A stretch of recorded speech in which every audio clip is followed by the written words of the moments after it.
King Ming का दावा। हरा भाला लाल खंजर से टकराकर चौंकाने वाला नतीजा निकला, हरा भाला धराशायी हो गया। खंजर और हान सेन एक अवरोही इंद्रधनुष की तरह चले गए, जो कि किंग मिंग के दिल को छू जाएगा। किंग मिंग का चेहरा उतर गया, क्योंकि वह अब समझ गया था कि उसके पहरेदार कैसे हैं। शक्तिशाली। समय के साथ ताला लगा, वो हान सेन को चकमा देने में सक्षम था। एयर बॉम्ब स्ट्राइक और खुद की मुट्ठी से जवाबी कार्रवाई और रक्षा करने वाले जीव मारे गए थे। खंजर भी था। किंग मिंग नाइट एक कुलीन था जिसने अपने 4 जीन खोल दिए थे। उसकी मुट्ठी को ढकने वाली हरी बत्ती एक रहस्यवादी नरक की तरह थी, और इसने मुट्ठी को हान सेन के माथे पर सीधा प्रहार करने के लिए निर्देशित किया। किंग मिंग नाइट प्रतिक्रिया में ठंडे रूप से हंसे और अपने आप को सोचा, इससे कोई फर्क नहीं पड़ता कि आपका खंजर कितना तेज या कितना शक्तिशाली है, मेरी हरी बत्ती को कुछ भी दूर नहीं कर सकता।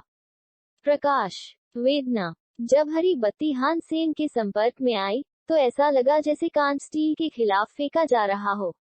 हेलमेट नहीं टूटा, और यह बिना धीमे हुए भी प्रकाश के माध्यम से धकेल दिया। असंभव। गरारे करते ही किंग मिंग की आंखें चौड़ी हो गईं। शब्द बाहर। खून ने उसकी जीभ को दबा दिया क्योंकि खंजर ने उसे काट दिया। गला। उसका सिर काट दिया गया था, और उसका सिर जमीन पर गिर गया था जैसे एक पत्थर। 1 सेकंड के लिए भी नहीं रुके, हान सेन ने स्पिंट हॉल में मूर्ति की ओर दौड़ लगाई और पत्थर की मूर्ति से स्पिरिट स्टोन को पकड़ लिया। हॉल के बाहर कई जीव और आत्माएं यह देखने के लिए आगे आईं कि वे किसे अपना नया शासक मानते हैं। उन्होंने स्पिरिट हॉल में कदम रखा और जल्दी से वहां भीड़ लगा दी। उन सभी ने हान सेन को स्पिरिट स्टोन लेते हुए देखा। ग्रीन स्पिरिट स्टोन एक चमकदार और भयानक हरी बत्ती में बदल गया। ओंग मिंग अनिच्छा से स्पिरिट स्टोन से बाहर निकले और घुटने टेक दिए। हान सेन के सामने, हॉल में सभी प्राणियों और आत्माओं के सामने शपथ लेने के लिए, मैं, किंग मिंग नाइट, एक नए गुरु के प्रति समर्पण और पूर्ण निष्ठा की पेशकश करने के लिए तैयार हूँ। मैं नौकरों का सबसे वफादार बन सकता हूँ। दिन के सबसे अप्रत्याशित तमाशे को घूरते हुए, सभी जीव जगह जगह जम गए। किंग मिंग शेल्टर के मालिक, जिस पिंड की उन्होंने हमेशा सेवा की थी, वह एक आज्ञाकारिता की प्रतिज्ञा करना जानता था। मानव, और कोई गुप्त योजना या चाल नहीं थी, यह वास्तव में हो रहा था। किंग मिंग नाइट के साथ प्रत्येक प्राणी, आत्मा और मानव ने जिन अनुबंधों पर हस्ताक्षर किए थे, वे उसी क्षण टूट गए।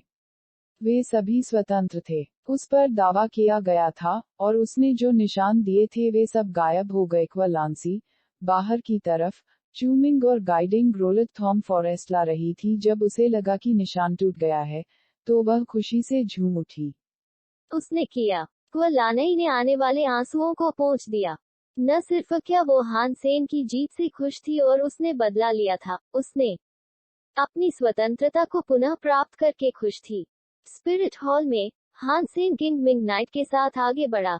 जैसे ही वह आगे बढ़ा, अन्य लोग किनारे की ओर बढ़े। समुद्र के एक विदाई की तरह, हॉल में हर जीवित चीज एक रास्ता बनाने के लिए एक तरफ हट गई। उसे किंग मिंग नाइट का दावा किया गया था। उनका मालिक हार गया था, और इसलिए वे हान सेन से लड़ने के लिए तैयार नहीं थे।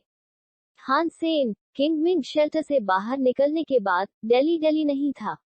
वह तुरंत छोटी हवा पर चढ़ गया और कांटेदार जंगल की दिशा में दौड़ना शुरू कर दिया।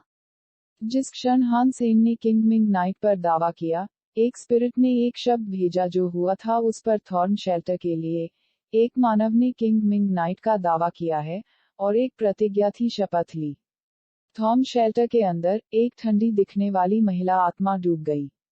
अगर हान सेन वहां होता, तो उसे आश्चर्य होता कि स्वामी थॉर्न शेल्टर वही आत्मा थी जिसे उसने घाटी में देखा था। यह महिला आत्मा थी जिसने पवित्र खून वाले जीवों को बनाने के लिए कीड़े का इस्तेमाल किया था। क्या सभी चक्कर और जीव गुस्से में दिखे? पूर्व और भी ज्यादा, आत्माओं के लिए एक इंसान के प्रति वफादारी की कसम खाना व्यापक रूप से अपमानजनक माना जाता था। बैरन, मुझे उस इंसान को मारने के लिए जाने दो। देशद्रोही मैल, एक खूबसूरत अपीरित ने आगे कदम बढ़ाया और विनती की। उसकी इच्छा, बैरन, मुझे भी अनुमति दें। कुछ और आत्माएं उठ खड़ी हुई और चल पड़ी। आगे, प्रत्येक किंग मिंग शेल्टर जाना चाहता है और मानव कहना चाहता है। वह वहां था और किंग मिंग नाइट मनुष्य किंग मिंग नाइट को कांटे के जंगल में ले आया। बरन ने आह भरते हुए कहा, किंग मिंग शेल्टर की आत्मा जिसने बैरन को वचन दिया था, वह हान सेन को स्पिरिट हॉल में प्रवेश करते नहीं देख पाई थी। अगर उसे खंजर के बारे में पता होता तो वह कैमिया जैसी नहीं होती।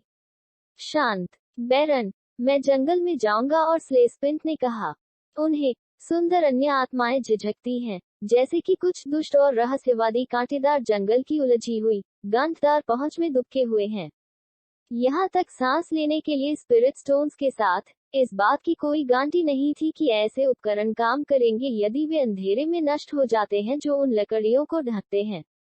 ओके, टॉम बैरन added, शुक्रिया। सुंदर आत्मा घूम गई। हान सेन हे के पीछे जाने की अनुमति प्राप्त करने के बाद इंतजार करने को तैयार नहीं थी, तुरंत बाहर निकलने की ओर चलने लगा। डार्क टर्टल ले लो, यह आपको उन्हें खोजने में मदद करेगा, थॉम बरन ने हेंडसाइन स्पिरिट को बताया। सुंदर आत्मा प्रसन्न दिखी और वह मुड़कर कहने लगा, बहुत बहुत धन्यवाद। वह जानता था कि डार्क टर्टल ने इंद्रियों को जकड़ लिया है, इसलिए मानव का पता लगा रहा है। मुश्किल नहीं होगी उन सड़ी गली पहुंच में भी। सुंदर आत्मा कछुआ को किंग मिंग के पास ले गई। आश्रय, अगर वह चाहता था कि कछुआ इंसान को ढूंढे तो उसे उठाना होगा। उसकी खुशबू पहले हान सेन ने लिटिल विंड की सवारी की और बहुत पहले क्व के साथ पकड़ा गया। लारक्सी साथ में वे कांटेदार जंगल में प्रवेश करने के कुछ ही समय बाद क्यू लेंसी ने अपने वैज्ञानिक को उस जंगल के अंधेरे से गुजरते हुए सुरक्षित रखने के लिए नकाबपोश किया। उन्होंने कांटेदार वन की गहरी खाइयों को पार करने की हिम्मत नहीं की, लेकिन उन्होंने सोचा कि वे उन पेड़ों के नीचे कहीं सुरक्षित स्थान पा सकते हैं। थॉम फॉरेस्ट एक अविश्वसनीय रूप से बड़ा वुडलैंड था। जब वे कीड़ों का पीछा करते थे तो वे उस दिशा से अलग दिशा में चले गए, लेकिन 50 मील की यात्रा के बाद भी उन्हें छिपने के लिए जगह नहीं मिली। हालांकि उन्होंने एक सबसे शक्तिशाली पेड़ पर ठोकर खाई। इसकी जीवन शक्ति लगभग लोहे की बग के समान मजबूत थी। अध्याय अगले एपिसोड कल सुबह 6 बजे जरूर सुने और चैनल को जरूर सब्सक्राइब करें।